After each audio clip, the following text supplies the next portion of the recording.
Hello, hello. Welcome back. It is lovely to have you for another installment of another Roald Dahl book, Charlie and the Chocolate Factory. Now, where we left things last was at the end of chapter 2, and Charlie's grandparents, all four of them, were telling him stories about Willy Wonka and a prince of some kind, I think. So, we'll carry on with chapter 3. Right, Mr. Wonka and the Indian Prince. Prince Pondicherry wrote a letter to Mr. Willy Wonka, said Grandpa Joe, and asked him to come all the way out to India and build him a colossal palace entirely out of chocolate. Did Mr. Wonka do it, Grandpa? He did indeed, and what a palace it was. It had 100 rooms, and everything was made of either dark or light chocolate.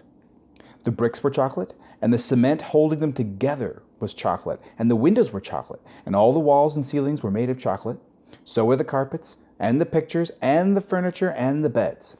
And when you turned on the taps in the bathroom, hot chocolate came pouring out. When it was all finished, Mr. Wonka said to Prince Pondicherry, "I warn you, though, it won't last very long, so you'd better start eating it right away." "Nonsense," shouted the prince. "I'm not going to eat my palace. I'm not even going to nibble the staircase or lick the walls. I'm going to live in it." But Mr. Wonka was right, of course, because soon after this there came a very hot day with a boiling sun, and the whole palace began to melt, and then it sank slowly to the ground, and the crazy prince, who was dozing in the living room at the time, woke up to find himself swimming around in a huge brown sticky lake of chocolate.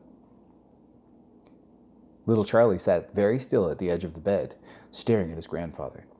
Charlie's face was bright, and his eyes were stretched so wide you could see the whites all around.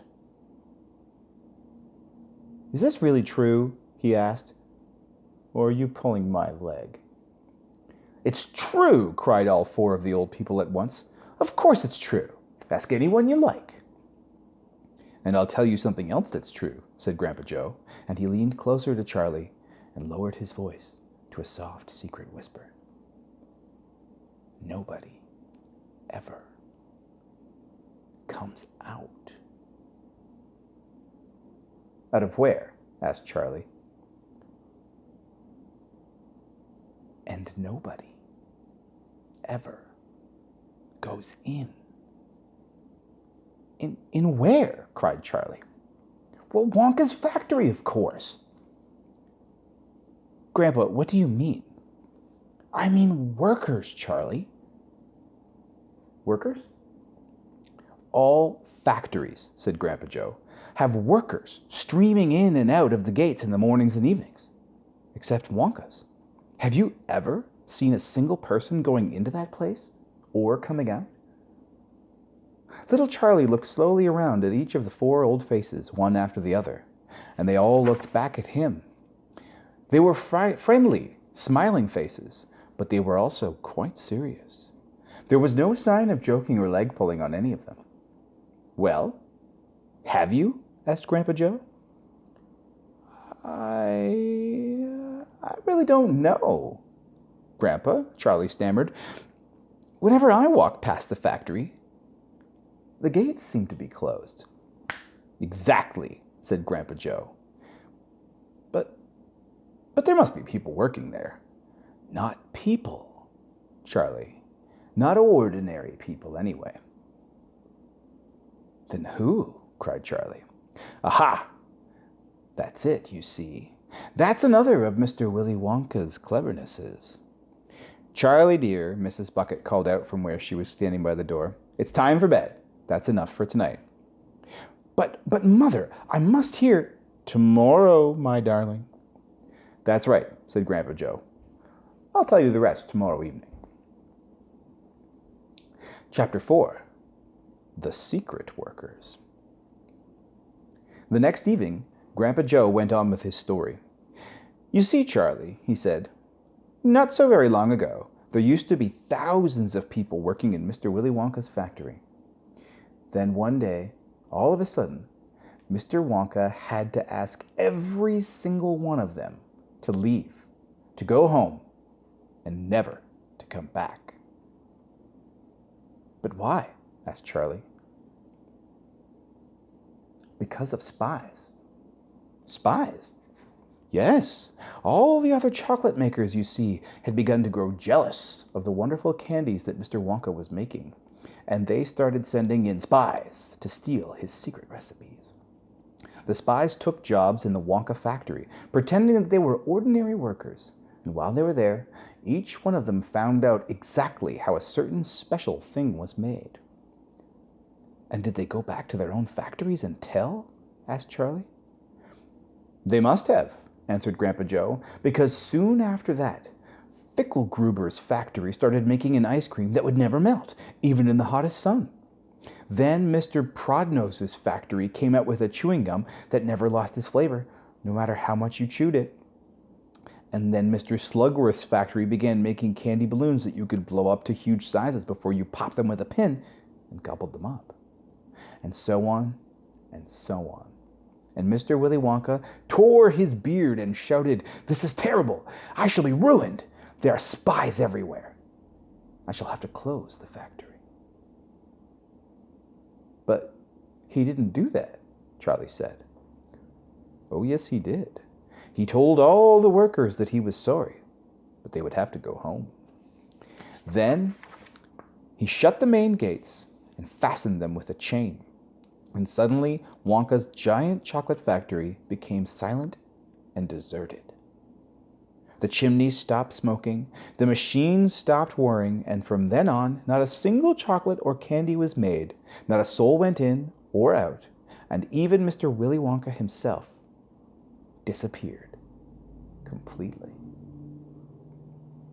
Months and months went by, Grandpa Joe went on, but still the factory remained closed, and everybody said, "Poor Mr. Wonka, he was so nice, and he made such marvelous things, but he's finished now.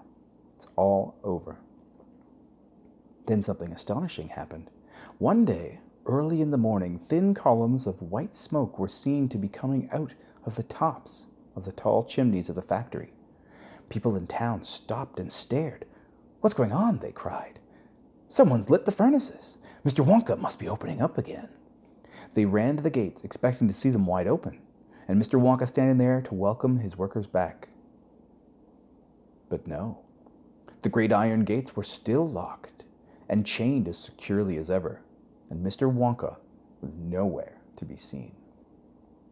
But the factory is working," the people shouted. "Listen!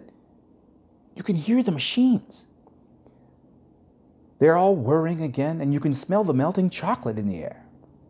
Grandpa Joe leaned forward and laid a long, bony finger on Charlie's knee, and he said softly, "But most mysterious of all, Charlie, were the shadows in the windows of the factory.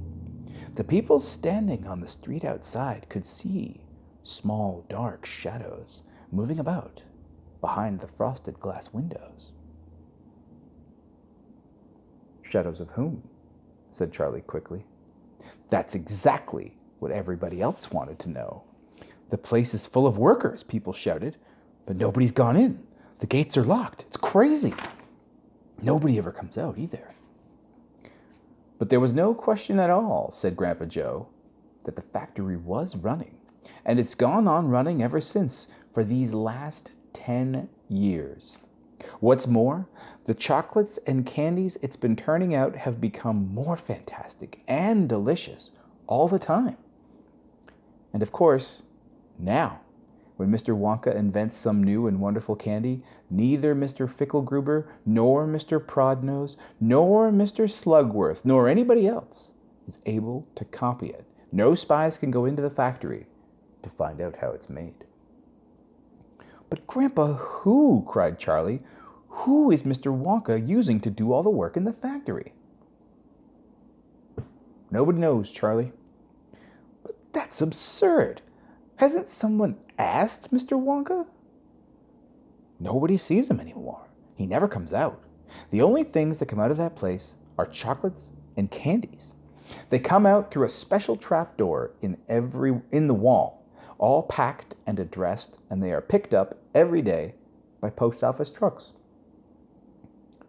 But Grandpa, what sort of people are they that work in there? My dear boy, said Grandpa Joe, that is one of the great mysteries of the chocolate-making world. We know only one thing about them. They are very small.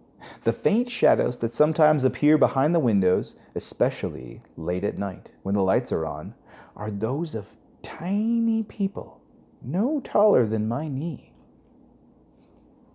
There aren't any such people, Charlie said. Just then, Mr. Bucket, Charlie's father, came into the room. He was home from the toothpaste factory, and he was waving an evening newspaper rather excitedly. Have you heard the news? He cried. He held up the paper so they could see the huge headline. The headline read,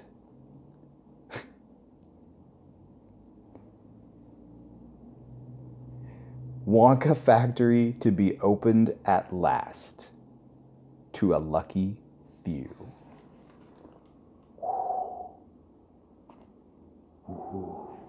All right. That's the end of chapter 4. We will come back next week for chapter 5, The Golden Tickets. All right. You know what time it is. Getting late, getting sleepy. Time for bed.